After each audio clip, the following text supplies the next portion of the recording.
Bismillahirrahmanirrahim. Assalamualaikum warahmatullahi wabarakatuh.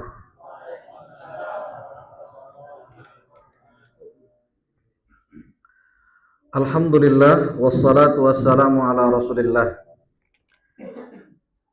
Bapak Ibu sehat semua? Alhamdulillah.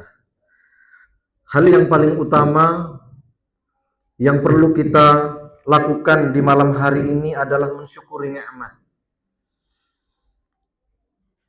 Sesungguhnya Allah Subhanahu wa taala hari ini memberikan kita nikmat yang begitu banyak. Mungkin kita merasa bahwa hari ini kita sudah tua. Tapi Allah Subhanahu wa taala masih memberikan hidup. Betapa banyak di antara saudara-saudara kita di bulan Ramadan ini sudah tidak lagi bertemu dengan bulan Ramadan. Karena Allah cukupkan waktunya. Sehingga untuk menambah bekal berlomba-lomba dalam kebaikan, menambahkan bekal untuk menghadap Allah Subhanahu wa taala, mungkin tidak sama dengan kita yang hari ini punya kesempatan.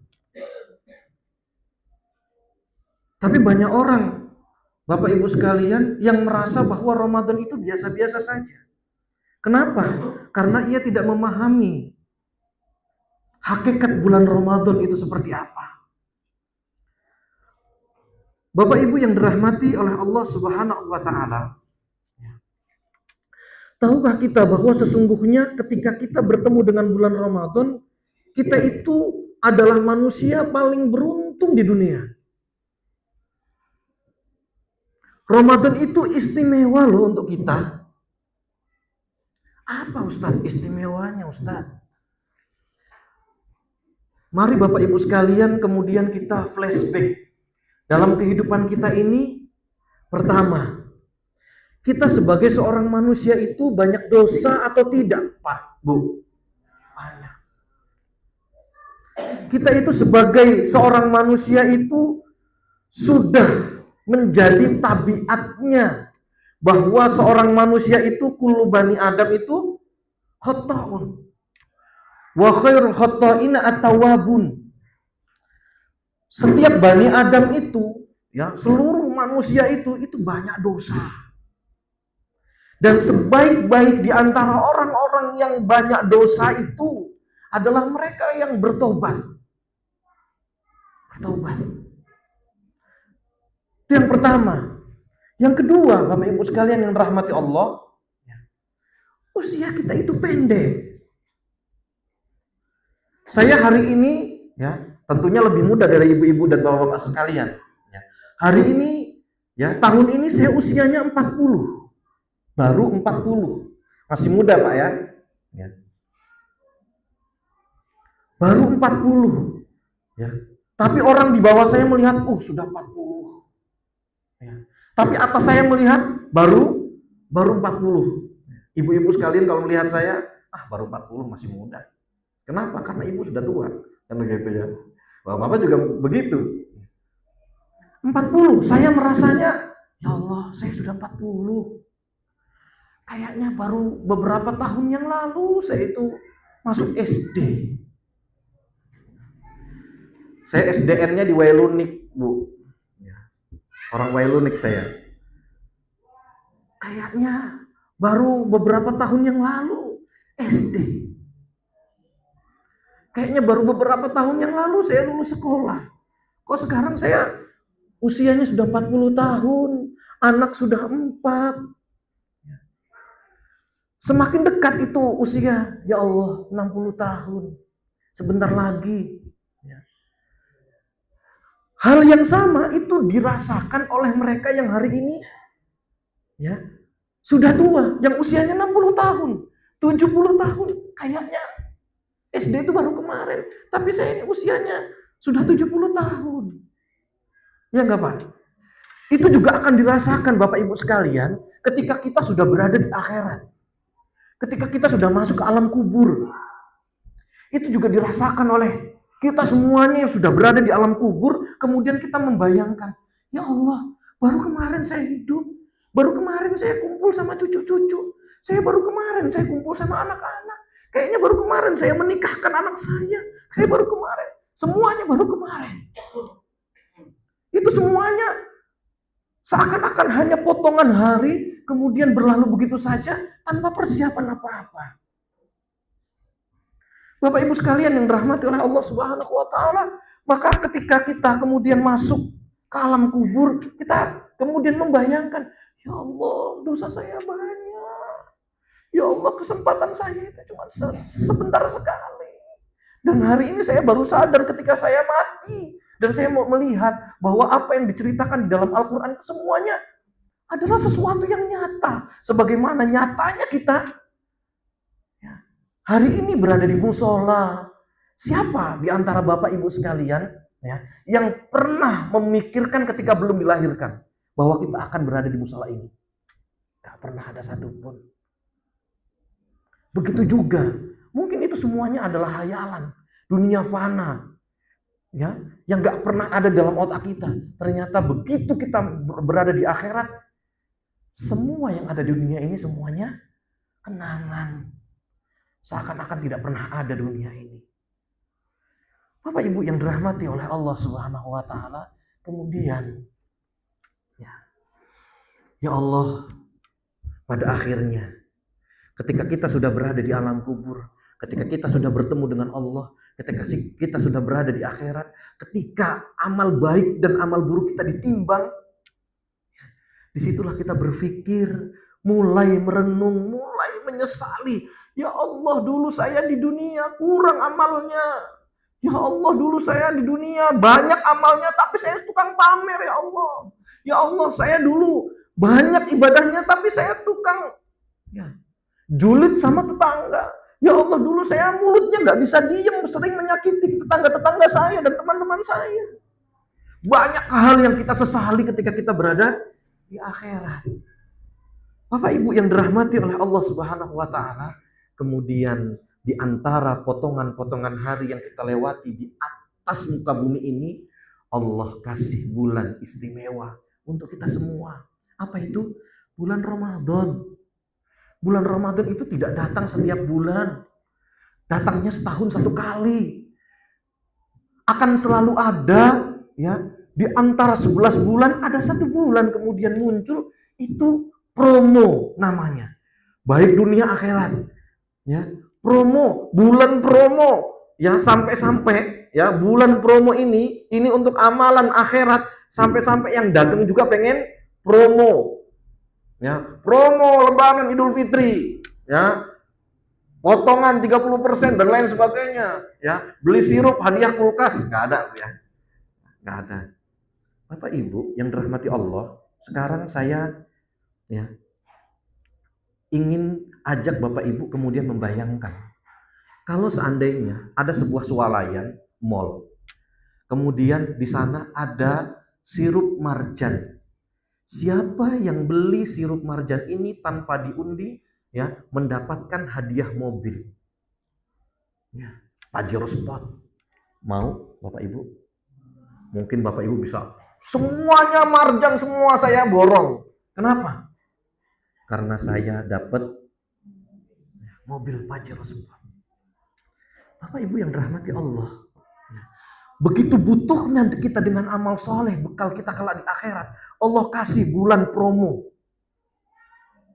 Kalau kita beramal di bulan-bulan promo ini, maka pertama, dosa kita ke belakang. Apa yang telah kita perbuat diampuni oleh Allah Subhanahu wa taala, tapi dengan syarat. Jalani puasa ini dengan sebaik-baiknya, bukan sekedar menahan haus dan lapar. Makanya disebutkan man shoma ramadhana imanan wa ihtisaban ghufira lahu ma taqaddama min dzambi. Barang siapa yang berpuasa Ramadan imanan wa ihtisaban, dengan penuh keimanan, wa ihtisaban benar-benar mengharap ridho Allah Subhanahu wa taala. Ghufira lahu ma taqaddama min dzambi, itu diampuni dosa-dosanya yang telah lalu. Itu promo pertama. Dosanya diampuni dengan syarat menjalani sebuah puasa Puasa itu artinya imsak, Bu. Menahan diri. Menahan apa? Banyak hal yang harus ditahan. Untuk mendidik seorang hamba menjadi insan yang bertakwa. Tahanlah, ya. Tidak hanya haus dan lapar. Tahanlah apa? Mulutnya untuk tidak menyakiti orang lain. Kemudian sampai dengan akhir bulan Ramadan, mudah-mudahan setelah bulan Ramadan lisannya tidak lagi menyakiti hati orang lain. Tidak berkata kotor. Dan banyak hal. Tahan ya, diri kita daripada perbuatan dosa dan maksiat. Agar apa? Agar kelak ketika selesai bulan Ramadan, kemudian kita terdidik menjadi hamba yang selalu menahan diri daripada perbuatan maksiat dan dosa. Makanya orang yang melewati bulan Ramadan dengan sebaik-baiknya, Bapak Ibu sekalian, itu la'allakum tattaqun. Hasil akhirnya adalah orang-orang yang bertakwa. Kenapa? Karena dia di bulan Ramadan itu mendidik jiwanya untuk menahan diri. Ya, jangankan perkara-perkara yang lain, perkara makan saja itu kita tahan. Dididik bahwa di dunia itu sederhana aja loh. Saya, Bapak Ibu sekalian, saya di bulan Ramadan ini sedang menjalani Ramadan bagaimana sahur itu cukup dengan 3 butir kurma dan air putih. Cukup. Ya. Begitu juga ketika buka puasanya. Dan ternyata dunia itu sesimpel itu. Dan kita nggak mati, dan kita tidak sakit, dan kita bisa menjalani aktivitas ibadah sebagaimana biasa. Dan badan terasa ringan, dan kita bisa nikmati aktivitas kita. Ya. Ternyata dunia itu sesimpel itu. Kita nggak perlu kaya raya dan lain sebagainya, itu ternyata bisa kita lewati. Itu ya promo yang pertama. Bapak Ibu sekalian yang dirahmati oleh Allah Subhanahu wa taala, promo yang kedua. Kalau di dunia ini yang dibutuhkan adalah uang. Iya Bapak Ibu ya. Yang dibutuhkan adalah uang. Sampai-sampai nggak ada uang itu susah mau ngapa-ngapain. Tapi kalau ada uang, ya wujud fulus gitu ya. Ada fulus, semua mulus. Kan gitu. Ya. Allah Subhanahu wa taala menetapkan untuk kita. Ya, untuk akhirat kita itu dicarinya di dunia. Apa itu? Amalan soleh. Orang itu sampai butuh uang, sampai harus mencuri sesuatu yang haram, ditabrak semuanya. Saking apa? Saking butuhnya di dunia ini terhadap uang. Tapi Bapak Ibu sekalian yang dirahmati Allah, di akhirat kita nggak butuh uang. Yang kita butuhkan adalah amalan soleh yang kita cari hari ini di dunia. Seseorang akan kaya raya kelak di akhirat itu karena ia mencari amalan itu di dunia. Dan bedanya antara uang dengan amal soleh, kalau uang itu harta kekayaan kita nggak boleh mencuri, tapi amalan soleh itu bisa mencuri, Bu. Gimana caranya Ustaz? Amalan soleh itu bisa mencuri. Bapak Ibu usianya 60 tahun, tapi bisa punya amalan yang pahalanya bisa 800 tahun. Seumur hidup, ya, sampai kita mati, bahkan sampai hari kiamat. Utsman bin Affan itu, ya, Abdurrahman bin Auf itu punya wakaf-wakaf di Mekah yang sampai sekarang itu masih ada wakafnya. Di bulan Ramadan ini adalah kesempatan besar untuk kita Bapak Ibu sekalian. Ya. Bagaimana kita mencuri amal solih. Ya Allah, amalan saya kan sedikit. Bagaimana supaya banyak ya? Caranya bagaimana? Sedekah. Sedekah ke siapa? Supaya itu benar-benar ya, benar-benar melahirkan amalan-amalan solih, kemudian pahalanya terus mengalir kepada kita meskipun saya sudah mati. Bahkan meskipun anak-anak saya sudah meninggal, sampai cucu-cucu saya sudah nggak tahu lagi siapa saya, tapi amalan soleh itu masih ada. Sedekah ke siapa? Ke mereka orang-orang yang hari ini betul-betul ya berpegang teguh belajar agama ini dengan sebaik-baiknya untuk mereka amalkan. Siapa itu? Para santri-santri penghafal Quran. Bayangkan Bapak Ibu sekalian, hari ini kita kasih uang untuk buka puasanya. Satu, kita memberikan uang buka puasa. Ya, itu kita sudah mendapatkan pahala berbukanya. Yang kedua, Kalau sampai dimakan itu para santri-santri penghafal Quran yang mereka ya thalabul ilmi, mereka menjadi solih, kemudian diajarkan ilmunya atau ia beribadah, pahalanya mengalir ke ibu. Kemudian ia punya murid, ya, dari ilmunya itu ada uang-uang ibu, ada rezeki-rezeki yang ibu sisihkan, yang menjadi energi bagi dirinya, kemudian ia gunakan untuk apa? Untuk mengajarkan murid-murid berikutnya. Dari murid-murid berikutnya kemudian terus menerus. Itu pahalanya, meskipun bapak ibu sekalian kita semua sudah meninggal dunia, pahalanya tetap mengalir. Bapak ibu sekalian yang dirahmati Allah Subhanahu wa taala. Yang kedua, ya. Ketiga, kalau punya harta lebih, jangan sayang-sayang dengan harta. Kenapa? Ketika harta itu ditinggal, ada dua kemungkinan. Harta akan diambil oleh anak keturunan kita.